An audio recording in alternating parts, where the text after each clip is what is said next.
In this segment, we're going to talk about the design of the active network. The active network is shown there on the slide, and it really seems quite simple. But we're trying to achieve some ideal characteristics, and as well, this is a VCO, and we want to achieve those great characteristics across the bandwidth.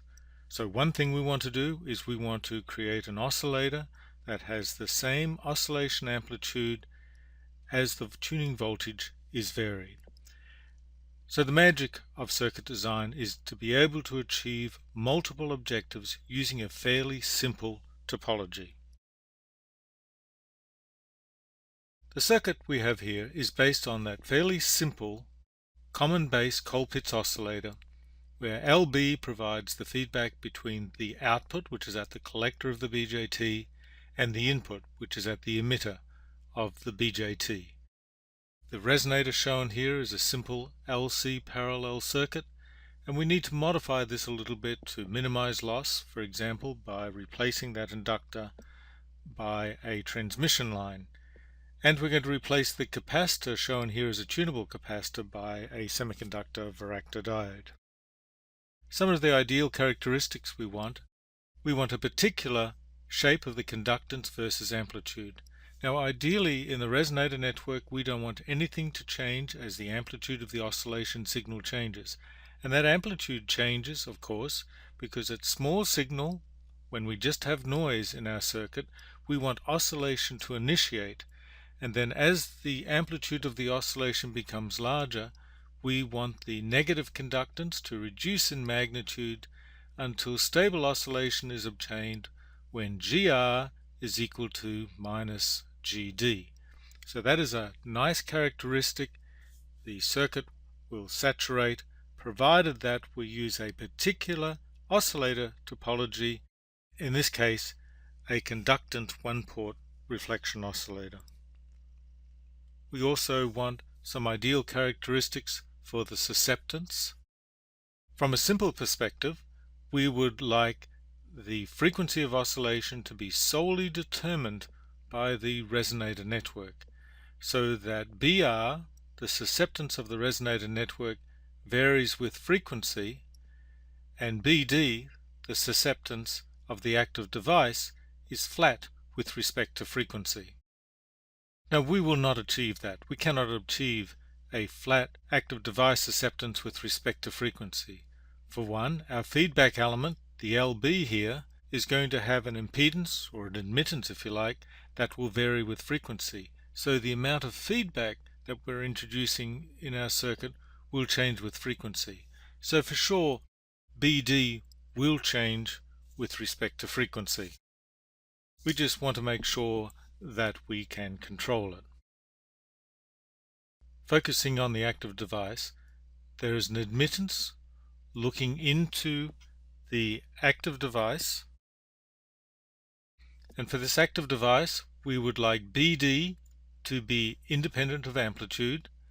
That is, as the level of the signal varies, we do not want the susceptance to vary, because that would result in the frequency of oscillation varying. For example, the amplitude could have white noise on it. If there's noise on the amplitude and BD did vary with amplitude, white noise would be transferred to phase noise as the frequency of oscillation would depend on the amplitude. GD, of course, we do want that to vary with amplitude. When we look at the ideal characteristics with respect to frequency, we do not want GD to vary with frequency. We know that BR will vary with frequency, and since BD varies, let's make sure that BD varies in the opposite direction to BR.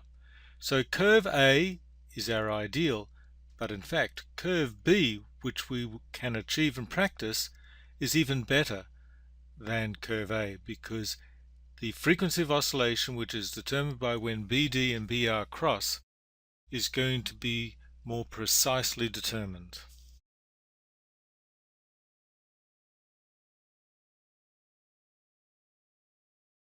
The full VCO is shown on the top there. If we break out just the active network, this is what we have. So we have taken the rather simple active network for our common base Colpitts oscillator and we've added a few components here. So let's talk about some of the components that we have added. First, there are several components here that operate as RF short circuits or as RF open circuits. And these either stop DC current flow or stop RF current flow. Many of these elements enable us to bias our BJT transistor. The choke inductor here enables VCC to be applied to the collector, and of course we have another resistor here which helps with biasing as well. But as far as our RF circuit is concerned, it does not see VCC. Now there are two elements added in this design which are unique to this design, and these are CA and CB. These are small capacitors in the range of a picofarad, half a picofarad to 2 picofarads at 5 gigahertz, and CA and CB are used to adjust gamma D so that dBd dV is equal to 0, so the susceptance of the active device is independent of amplitude. Ideally, we would like the susceptance of the active device to be parallel to the susceptance of the resonator. Now we cannot see that so easily from the rectangular plots, but we can see it when we do a Smith chart. The Kurokawa conditions guide the design of a stable single frequency oscillator. Now we're designing an oscillator here that has turned out to have state-of-the-art performance, and we were able to achieve that by using a simplified form of the Kurokawa conditions shown there. And these simplified conditions enabled us to make other trade-offs during design. Some of the things that we want is that we want the susceptance of the active device to be independent of amplitude, and we want the conductance of the active device to be independent of frequency. We also want to achieve an intersection of our 1 over gamma D curve and our reflection coefficient curve that is in that dashed region to ensure that we have oscillation startup. What these purple arrows are showing is the direction in which the 1 over gamma D curve moves as the amplitude increases. So those purple lines are not the 1 over gamma D curve, it's just how we want that curve to move as the oscillation builds up. So let's look at what we want when we have small oscillation signals and large oscillation signals. Of course, the small levels of oscillation occur when oscillation is starting up. And to achieve oscillation startup, we want a large magnitude of GD. That is, we want GD to be quite negative, and we want the magnitude of GD to be greater than GR. So at small signal levels, we want the locus of 1 over gamma D to be fairly close in to the origin of the Smith chart. This will ensure fast startup of oscillation. Now we want the derivative of the active device susceptance with respect to voltage to be equal to 0. That is, we want the susceptance to be independent of amplitude. And the main reason we want this is that it ensures low phase noise, so that noise, white noise, on the amplitude does not translate into the frequency of oscillation dithering. The other thing we want is a uniform amplitude of oscillation across the tuning range. So we want our small signal 1 over gamma D curve to be that inner purple arrowed line there, and then when we're at large signal we want 1 over gamma D to be parallel to gamma R. Ideally, this is even beyond the simple ideal case, we would like the 1 over gamma D curve to rotate in the anti-clockwise direction, so there is just one precise frequency where those two curves, the 1 over gamma D curve and the gamma R curve, coincide. Now if we had to design for an exact point, it would be very difficult to achieve. But in fact our oscillation amplitude will move around a little bit, the harmonic content will move around a little bit, and if we have a good oscillator design, such as a Colpitt's oscillator as our fundamental core design, the frequency of oscillation will lock in.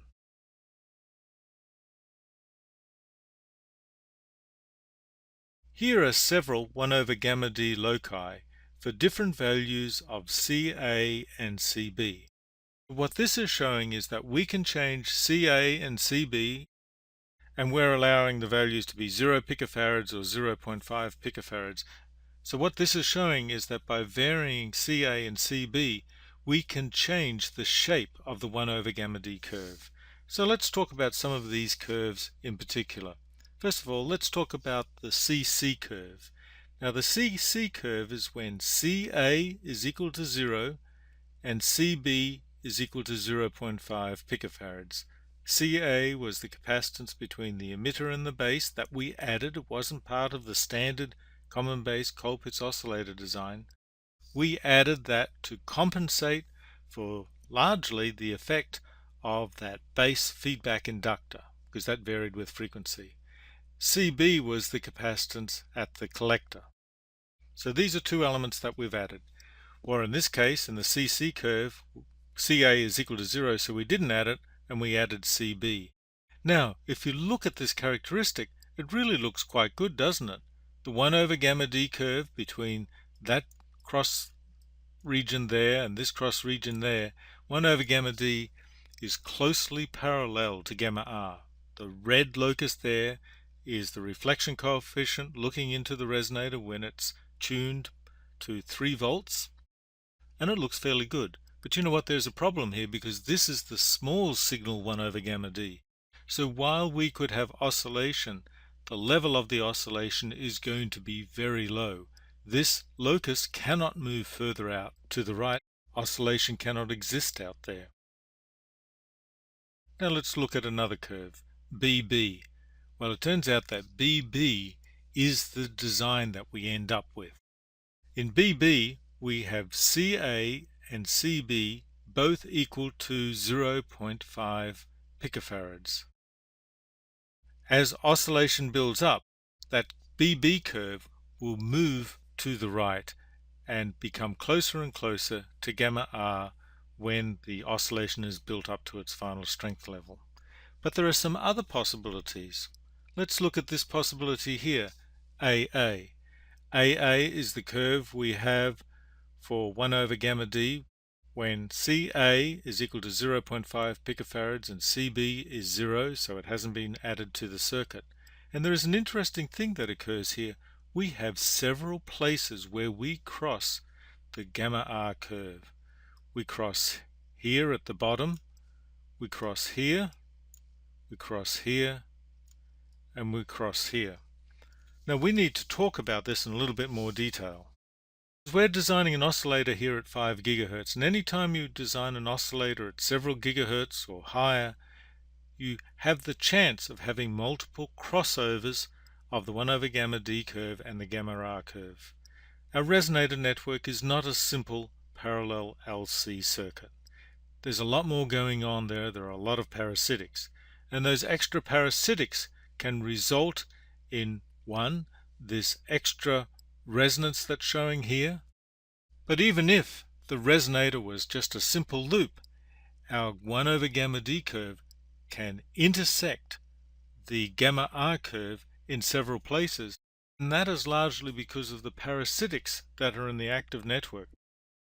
The active network is not acting as a simple admittance with a negative conductance.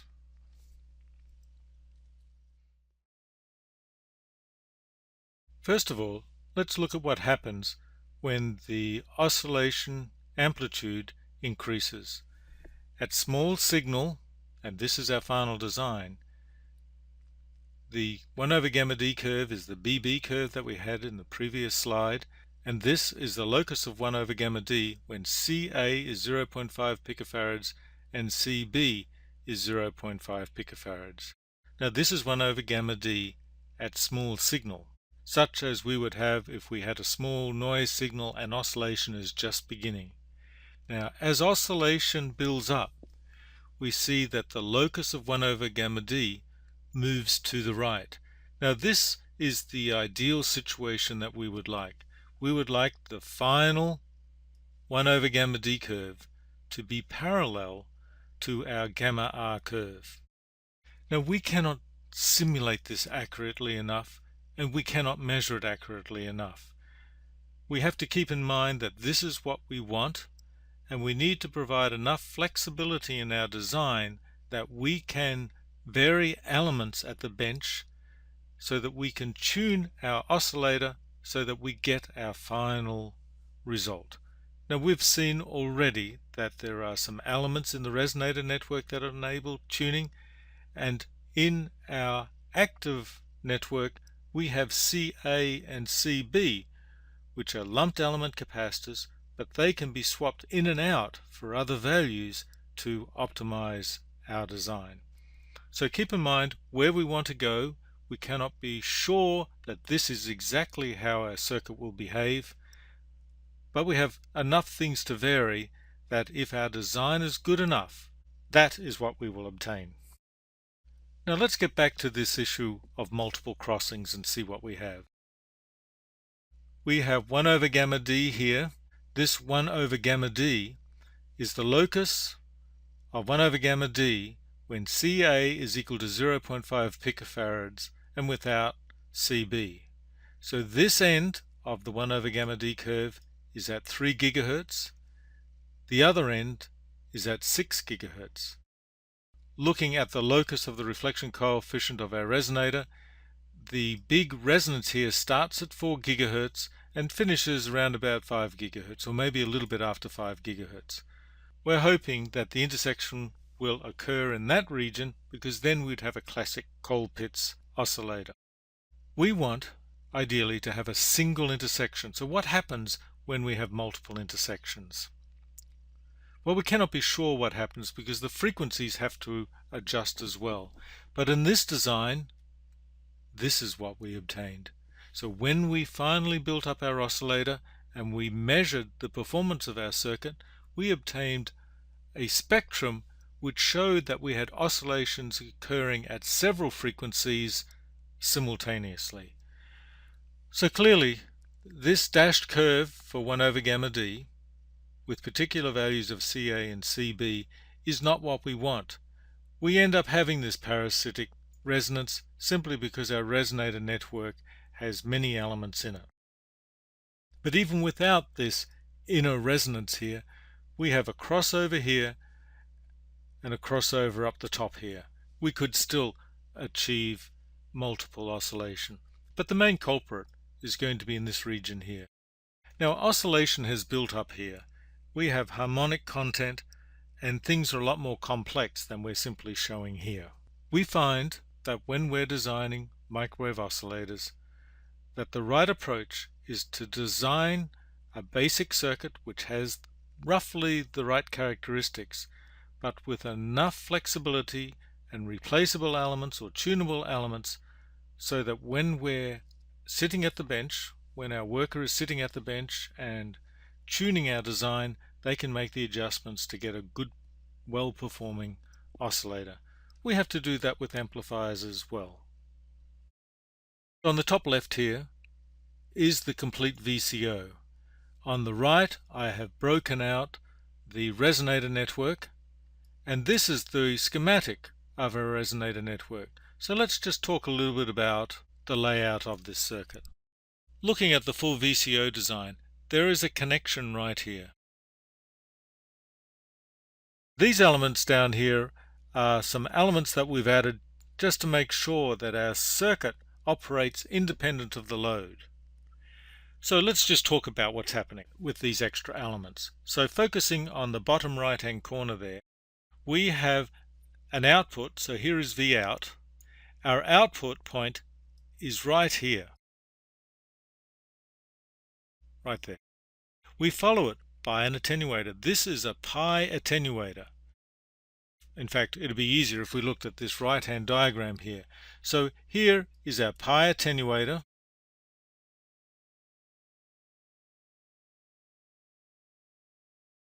The attenuator consists of 294 ohm resistors in the shunt legs and a 17.4 ohm resistor in the series leg, and we follow that attenuator by an output filter. This is a bandpass filter, and we're ensuring that the harmonics of the load at the output have no effect on the oscillator. we're making sure our harmonics are stopped there and do not go any further.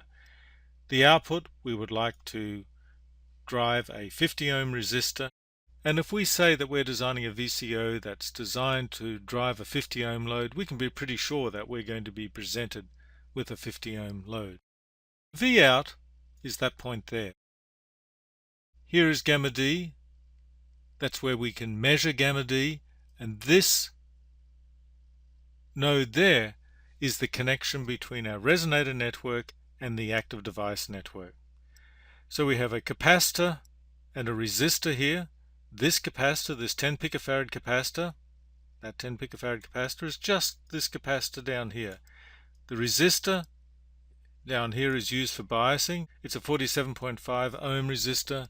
Here is our CA capacitance, our BJT, our CB capacitance, and then many other elements that complete the rest of our design. In summary, our active network has been designed to achieve many things. It is a small departure from the common base Colpitts oscillator with elements added to manage biasing, and the main additional components that we have added that have an effect at RF frequencies are CA and CB. Now we're at this point that we cannot really design the oscillator any further based solely on simulations. We've used simulations very well to design the resonator network, and we've used to a good extent to design an active network that has enough adjustability in it that we can get our circuit to work. And the reason why we cannot do the oscillator design entirely based on simulation is that there are so many parasitics in our circuit, we cannot model the BJT sufficiently accurately at the harmonics, and we're trying to design an oscillator with some very particular types of characteristics. So the next round of oscillator design will require measurements. Our active network topology includes two important elements, CA and CB, and these enable shaping of 1 over gamma D. So we've provided enough flexibility here to be able to shape. During the optimization of our oscillator, we need to be wary of multi-oscillation, and now we are at a point where we understand where multiple oscillations could come from. We've seen it in simulation. We may not have exactly the same situation when we're on the bench, but we should be fairly close. And we are at the point where we have developed enough understanding from our CAD tool design of the oscillator to be able to interpret any effects that we see at the bench. We need GD to be independent of frequency so that the locus of 1 over gamma D follows that line of constant conductance and it is parallel to gamma R. And we need GD to be independent of frequency so that we have constant amplitude oscillation. And finally, we need to be concerned with oscillator startup. Many of the specs that are given for oscillators require oscillations to start quickly, and for that we need a large magnitude of GD, that is, we want GD to be very negative for fast startup.